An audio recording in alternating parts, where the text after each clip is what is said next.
Good morning. Good morning. Welcome to Love Morning. I'm John Halcyon. It is Thursday. Goodness gracious. What are you grateful for?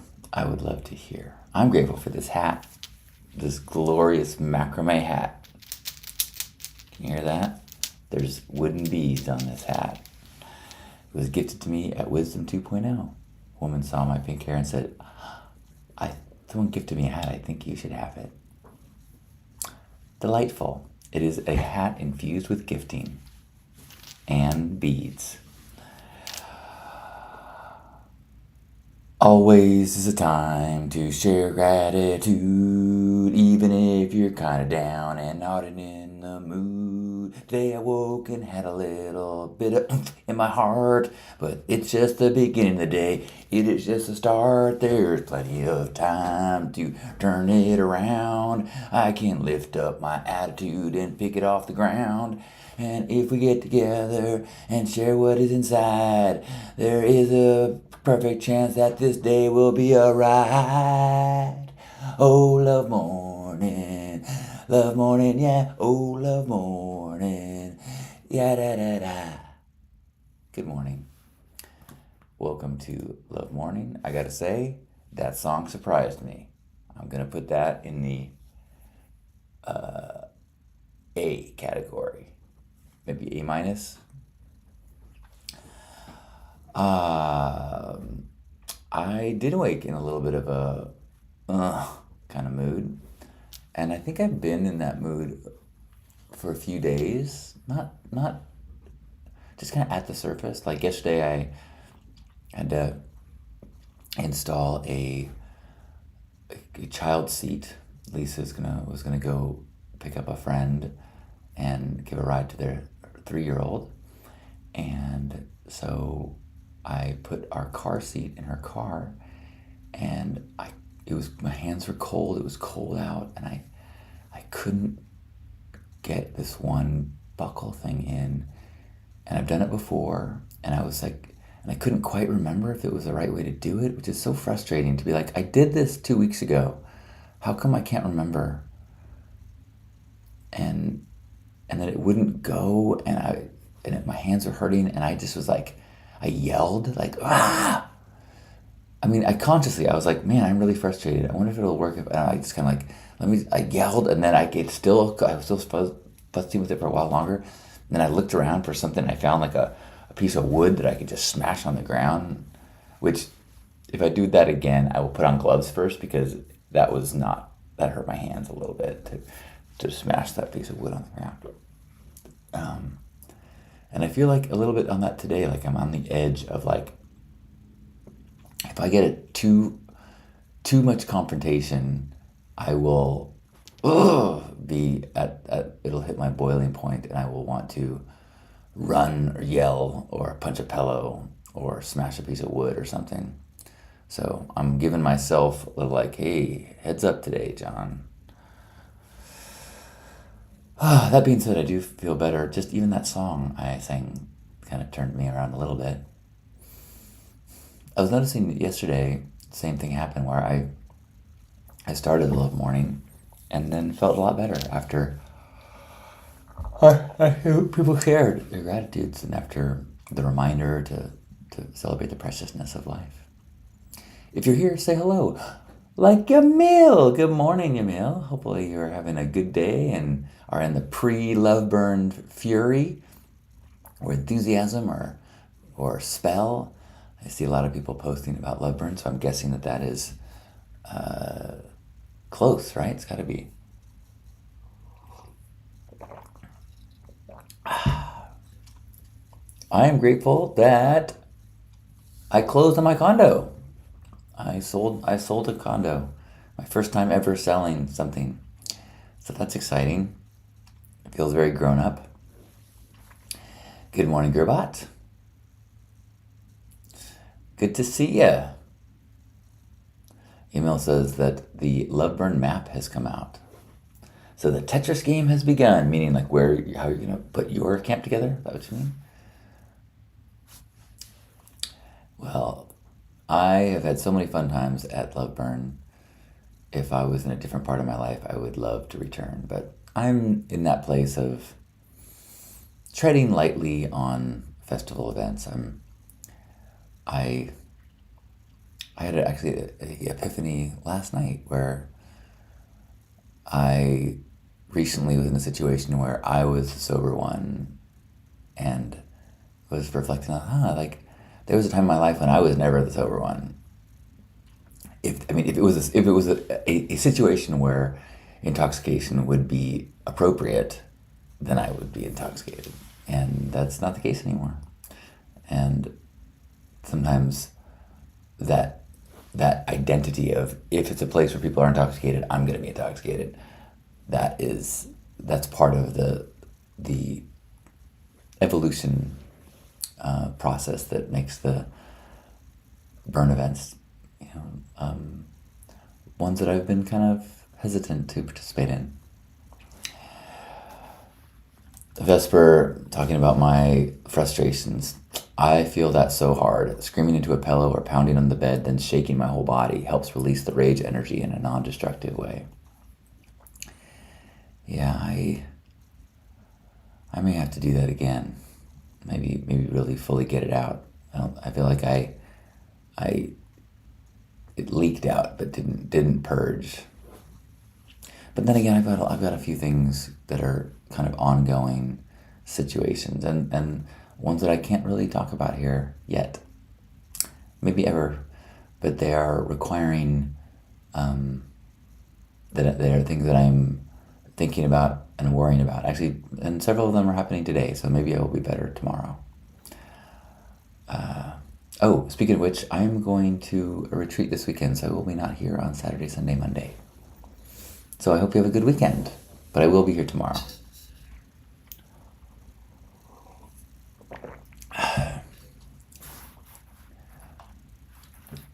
Vesper saying that trying to hold on in the rage only makes it bubble up and release in destructive ways like a geyser. It's interesting because, like, I don't feel like I have rage. I have, like, stress and worry that then makes a tiny frustration something that I don't have the capacity to I'm not as resourced to handle a small frustration, and sometimes it like makes everything. I don't feel like I'm holding in rage, but then again, maybe I am. Maybe there is some aspects of this scenario that I'm traversing that is, there's maybe I'll have to figure this out.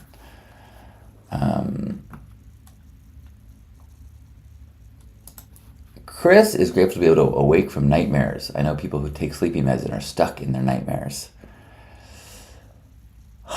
Yeah, I'm pretty good at waking up from my nightmares. Like, well, that's not true.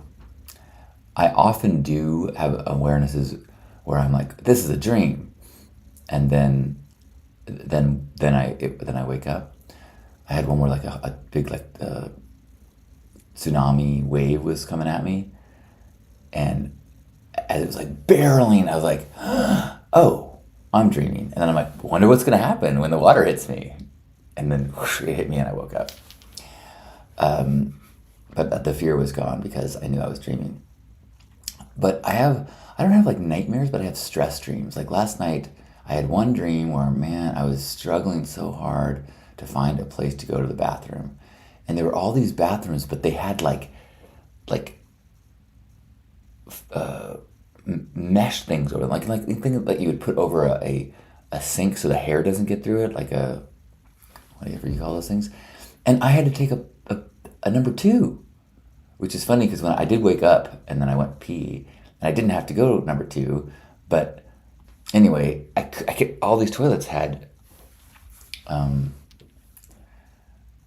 mesh, and I couldn't take a number two in a toilet that wouldn't flush it. So that was that was one of my nightmares last night. Another one of my nightmares last night was I was stuck in a train station in Europe somewhere, and I was trying to meet up with people, I didn't have a phone, and then I lost my phone, and then I realized I didn't have my phone or ID or anything, and then I was stuck in Europe at the wrong train station with no money and resources, and then I was like, oh crap, I'm stuck here. And then another dream, stressful, where the cool part was I was trying to find a place to like boogie board over the dunes and boogie board in the water. Isn't it, this is, pay attention, this is why it's never a good idea to tell your dreams to other people. They only make sense to you. But there was a guy that was trying to knock my phone out of my hands when I was in the water. And I was like, in my head, I was like, my phone's waterproof. I'm going to, kick your butt. And then I realized, oh, wait, I'm in a place with a bunch of like mean, bad people. Like I cannot, if they want to knock my phone, I just got to take it. Like if I fight back, they're going to beat me. So those are my stress nightmares last night. Welcome to my brain. Usually I'm stressed and I can't move quickly. I'm stuck, I can't speak. Good morning, Hope. Gerbot is grateful for a continuing vacation with friends in Vegas. Yeah? You're not going to the Sphere, are you? Man, I saw shows of the anime or anima, whatever show at Sphere, and that just looks like the coolest thing ever. And like plenty of people said, this is the coolest thing ever. Like, no hyperbole. Good morning, Cindy. Thanks for the understanding. Anybody else have a gratitude to share, or a nightmare that they had, or a dream that they had, or anything to add your energy to the mix? I'm grateful that I was able to go for a little walk around the neighborhood this morning. I'm grateful that my neighbor had out a free kumquats bowl, so I grabbed a handful of kumquats, which is hard to even say without giggling.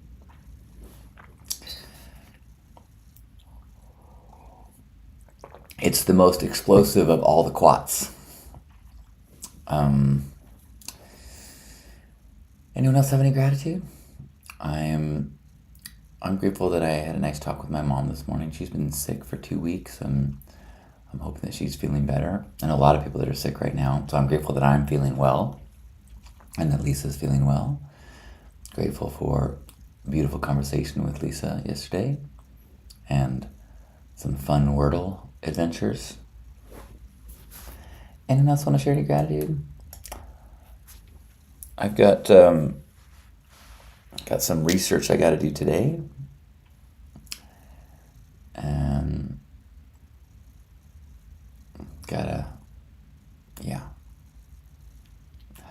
But I'm grateful I love my problems. I'm grateful that I had a beautiful coaching session yesterday with a client, and really enjoying the work and the journey that he's on. I feel it's been really bringing up lots of inspiring thoughts and ideas in me as he's navigating his stuff. So it's fun to share and to guide. And I'm very much share my path as I am coaching, and so I was sharing that I've been really helped a lot lately by this idea of I love my problems. When I forget that everyone has problems and there's lots of fucking horrible problems out there, it's easy to look at mine and be like, I gotta, and if I go, oh wait, compared to, everybody's got challenges ahead of them, but mine are pretty awesome. They're great. Great people, great reasons to have the struggles. Yeah, this is good stuff. I'm like, I love my problems. Whew. So I am sinking into that this morning, and sinking into appreciation for you and for this feeling of connection and this knowledge that there are people out there like you. So many people that are like-minded, open-hearted, and as we can be just living our truth and being loud and proud about who we are, there's activism in that. Vesper saying, that makes sense. I learned a lot about releasing stuck emotions at ISTA. Sadness and grief have different release tools than anger and rage. I realized that I'd never been taught to release anger. I was always told that it's a bad emotion, that you never should anyone. Well, I was at ISTA, had a full-on meltdown, exposing a really dark, feminine, chaotic rage. It scared me, and I felt so much shame about it, but I was held by my partner afterwards, and even congratulated by others for being fully embodied in my rage. And I'm so grateful for that acceptance. It made me a lot less afraid of my anger. That sounds like a really cathartic experience. Awesome to tap into that rage. That rage and anger is also, I am not comfortable in that space. It is not a place I have a lot of experience. It is not a tool that I have in a healthy way. My therapist shared she did a session with the guy who wrote The Body Knows the Score. And during this big workshop, they were doing like this really intense work, and they could hear like music in the room next door. And he paused the session, went over, and was like, "Hey, like this is unacceptable. I was told that we'd have our privacy." And the manager of the hotel or whatever and the lead of the workshop is like, "This is absolutely unacceptable," and then they shut down what was going next door, and he walked back up to the stage and continued his presentation. It was an appropriate expression of anger and rage, and it was a tool. He was not consumed by it. He didn't target it at people that didn't deserve it. It didn't turn into violence, but it was a controlled expression of rage that was effective. And it really made me think a lot about, oh wow, that is, I generally feel if I'm going to express rage, I'm out of control. I am not in a place where I could walk back up to a stage and continue talking. So there is a real value to befriending and learning tools of safe and healthy expression, for sure. Well, I think we'll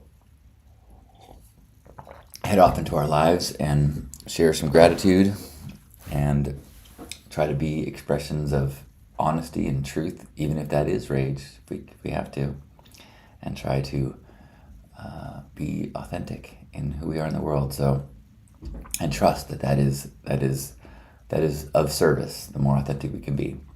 So wherever you are, let's give ourselves a big old squeeze, appreciating our bodies, our health, the people in our lives, all the love, as we take a deep breath in.